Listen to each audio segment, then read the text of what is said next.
Naitwa Boniface Matiko, ni kaimu mkurugenzi katika mgodi wetu huu. Tunashukuru sana kwa sasa hivi, kama mnavyoona ndugu waandishi wa habari, mgodi wetu una zalisho moja zuri, pamoja kwamba ni zalisho la sesa, lakini ni zalisho moja ambalo tunalitegemea kwa asilimia kubwa sana. Na tangu mgodi wetu uanze mpaka sasa hivi, kama mnavyoona watu ni wengi na zalisho limekuwa ni kubwa sana, na pia mawe yanauzika sana. Na mpaka sasa hivi tunapoangalia kwenye, kwa mfano tukienda kwenye haya maduara huku chini, imeshaanza kwenda long tayari, imeshaanza kuzama chini ya ardhi kutafuta mwamba wa chini. Kwa hiyo mpaka sasa hivi tunachokihitaji kwenye mgodi huu ni kupata wawekezaji wa kutosha kabisa, waje kwa spidi zote, kwa nguvu zote, ili waweze wakatushike mkono na sisi tufike mahala fulani tukaridhike na wananchi wetu wakapata kunufaika kupitia mgodi wetu. Kwa hiyo ndugu waandishi wa habari, tunaamini kwamba kwa uwepo wenu nyinyi, kwa kufika kwenu nyinyi ni tija pia kwetu, na tunashukuru sana kwenye hili. Tunapongeza sana, na pia tunaipongeza serikali yetu kwa kuweza kutoa fursa ya kwenu nyinyi kufika kwenye eneo hili, walau kuzitazama changamoto zilizokuwepo kwenye eneo hili. Changamoto kubwa tulikuwa nayo kwenye eneo hili, changamoto ya kwanza ni kupata umeme ufike maeneo haya.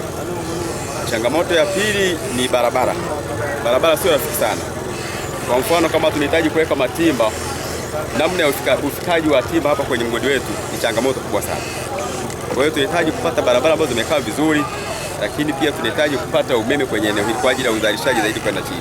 Kwa majina ninaitwa Koyo Ng'osha Ng'ombe Magongo, ndiye mhusika wa eneo hili, ni wa shamba. Kwa hiyo shida kubwa ni wanunuzi wa mawe. Mgodi unazalisha mawe mengi. Kwa muda huu uliopita tu tumezalisha mifuko zaidi ya 20,000. Kwa hiyo wanunuzi hawapo, tunaambulia wanunuzi labda mmoja au wawili mgodi mzima. Kwa sisi tunahitaji watu wanunue mawe kwa wingi, tupate wanunuzi hapa Mwabasabi, Kibeshi, yaani wilaya ya Bariadi vijijini.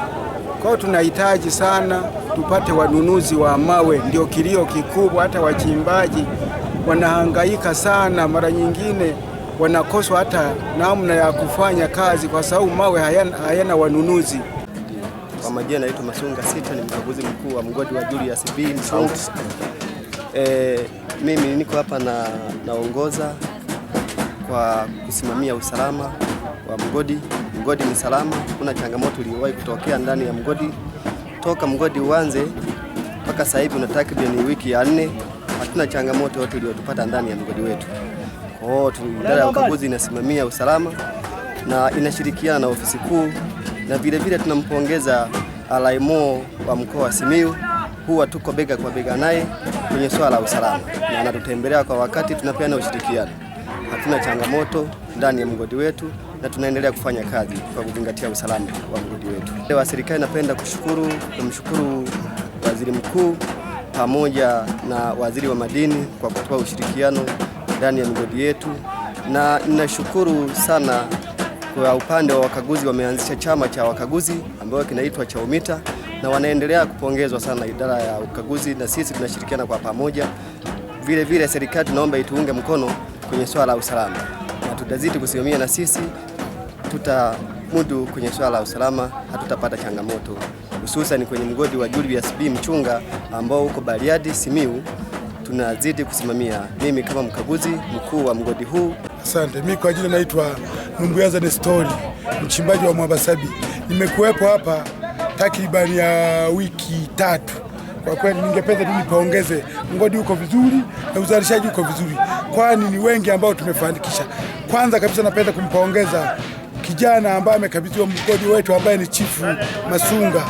Uendeshaji ni mzuri, watu wanapata stahiki na watu wanagawana vizuri, kila kitu kiko sawa. Kwa upande wangu mimi nimefanikisha mambo mengi sana. Kwa upande wangu mimi nilikuwa nimeferi, kuna wanafunzi takribani 3 wanasomea, mwingine anasomea Tanga, mwingine anasomea Arusha, tayari wameshaenda shule. Na nina ujenzi, sasa hivi nimenunua bando 2 za mabati, natakiwa nimalizie ujenzi wangu. Mimi tu ningependa niseme kwamba kwa kifupi, mgodi uko safi na uko vizuri na kazi inaendelea vizuri, hakuna vurugu, hakuna changamoto. Mgodi umetulia kwa uongozi wa Chifu Makini Masunga. Majina naitwa Hoyero Sai, ni mkazi wa Ihusi, kata ya Ihusi, wilaya ya Bariadi. Niko hapa Mwabasabi, nashughulika na kazi ya uchimbaji. Nimenufaika, kwanza nilikuwa na kaujenzi nimemaliza kupitia mgodi wa Mwabasabi. Kwa hiyo vijana wenzangu wote tushiriki katika kazi za uchimbaji. Kwa hiyo mpaka sasa hivi serikali iangalie ni namna gani inatusapoti sisi wachimbaji wadogo wadogo tuwe na tija kama wengine. Mimi na mkurugenzi kidogo anauliza. Mpaka hapa nilipo nalisha familia yangu kupitia mgodi wa Mwabasabi na nufaika nao. Kwa napenda sana kushukuru kwa kile tunachokipata kupitia mgodi wa Mwabasabi. Kwa majina naitwa Silas John, ni meneja wa mgodi huu wa Julius and Partners.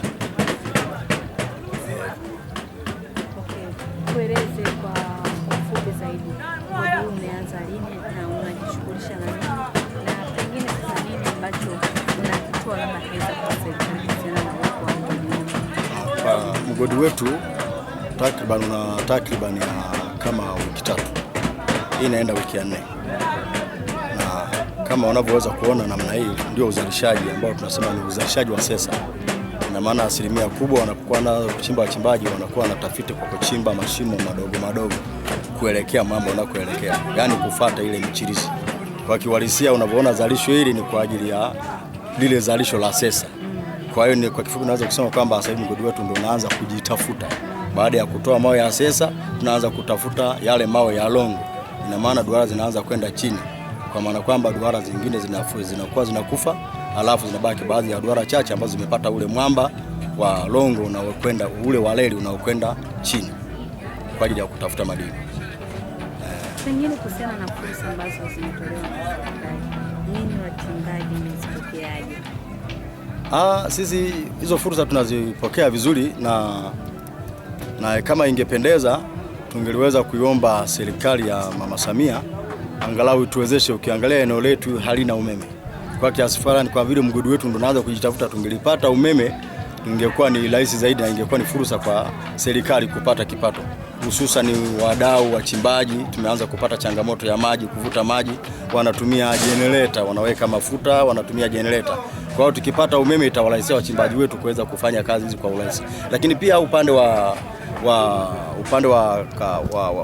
mashariki kusini kuna mialo, kuna eneo la mialo, yani kwa ajili ya kuchenjua dhahabu, kiasi kwamba makarasha yanapokuwa na saga yanahitaji umeme. Kwa hiyo tungepata umeme inakuwa ni fursa nzuri kwa ajili ya wachimbaji na wadau wetu tulionao mgodini, kiasi kwamba wanaweza kurahisisha kazi zao na kazi zetu zikaenda kwa uzuri zaidi.